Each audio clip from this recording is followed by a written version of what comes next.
Okay ဒီနေ့က April 21ရက်နေ့ semester 4ရဲ့ week 2အတွက်ပြောပြမှာweek 2ဆိုပေမဲ့ဒီ advanced operating system and visualization course ကတော့ week 1အတွက်ပဲရှိအောင်မယ်သူကစတာကြတာ reading ကစတာဆိုတော့ဒီဘက်နောက်ကြတာပေါ့နော်အဲ့ဟာ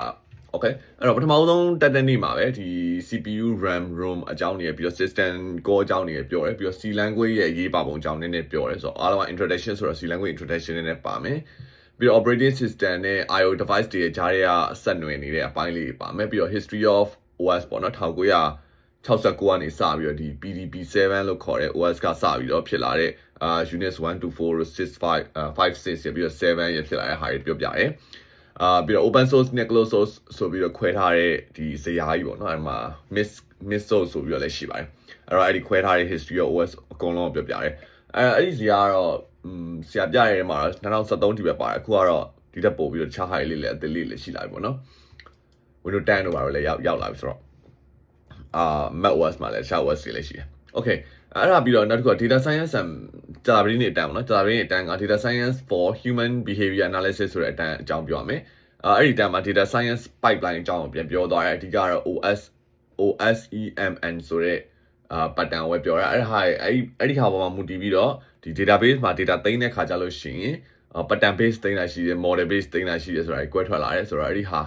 အသေးစိတ်လေးနည်းနည်းပြောရတယ်ဆိုတော့ဒီ data science ကအစားအဆုံးကဒီ OSEMN ဆိုတဲ့concept ကိုပဲအခြေခံတာဆိုတော့အဲ့ဒါကိုပဲတစ်ပိုင်းချင်းစီပြန်ပြီးတော့ပြောဖြစ်လိမ့်မယ်ပြီးတော့ Python introduction ပါတယ် Python introduction မှာ NumPy နဲ့ Pandas ကိုသုံးတဲ့ဟာကိုပြောပြပြီးတော့ဒီ CSV file တစ်ခုကိုPandas ကိုသုံးပြီးတော့လုပ်ပြီးတော့အဲ့ဒီ file တွေက data တွေကိုတွက်ထုတ်တယ်ပုံစံမျိုးပေါ့နော်ကုတ်ရေးကိုင်းတဲ့ဟာမျိုးလေးရှိရှေ့ဆုံးစလုံးကဘယ်လောက်ခုနောက်ဆုံးဆိုတာဘယ်လိုက average ကပါစသဖြင့်ပေါ့နော်လုံးဝ basic step တွေလေး Python introduction လေးပြပြသွားတယ်အကုန်လုံး coding ရေးတဲ့ကြားတဲ့ခါကျတော့ condition စစ်တာလူပဲပတ်တာ Python ရေးတာအားလုံးစစ်ပြီးတယ်ပြီးတော့အဲ့ဒါပြီးတော့ submit လုပ်ခိုင်းတယ်ဒီ Python file ပေါ့နော်အားလုံး Google Colab ပဲသုံးရတယ် Google Colab file လေးကိုပဲ submit လုပ်ပေးလို့ရှိရင်ရပြီသူရဲ့ question 5ခု6ခုအတွက်ပေါ့နော် okay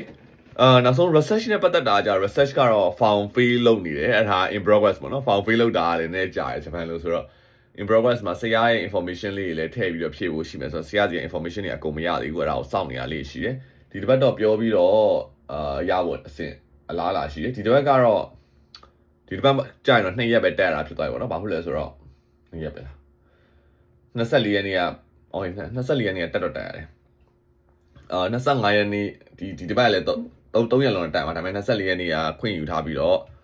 အဲ့ဒီအကြောင်းကတော့နောက်တစ်ပတ်မှာပြန်ပြီးတော့ပြောဖြစ်တယ်နောက်တစ်ပတ်ဆိုတော့နောက်တစ်ပတ်လောက်မှဖြစ်လိမ့်မယ်ဘာဖြစ်လဲဆိုတော့29ကနေပြီးတော့3ရက်နေ့အပတ်ကတစ်ပတ်လုံးပိတ်တယ်9ရက်နေ့6ရက်နေ့ကတော့ရုံးပိတ်ရဆိုပေမဲ့အကြောင်းဖွင့်တယ်လို့ကြောင်းတက်ရမယ်အဲ့တော့6ရက်နေ့အတန်းအောင်လည်းကြောင်းတက်ရမယ်လာရှိတယ်အဲ့ဒါမတိုင်ခင်မှာတော့နောက်တစ်ပတ်အတွက် week 3အတွက်ပြောပြဖြစ်လိမ့်မယ် okay အဲ့ဒါပြီးတော့နောက်တစ်ခုကဒီfail လောက်ရမယ့်ဟာလေးဒီတိုင်းအကုန်လုံးဆရာကြီးကနောက်တစ်ခါထပ်တောင်းပြီးသွားရပြီဆိုလို့ရှိရင်ပထမတစ်ဆင့် fail လုပ်ပြီးသွားလိမ့်မယ်ပြီးတော့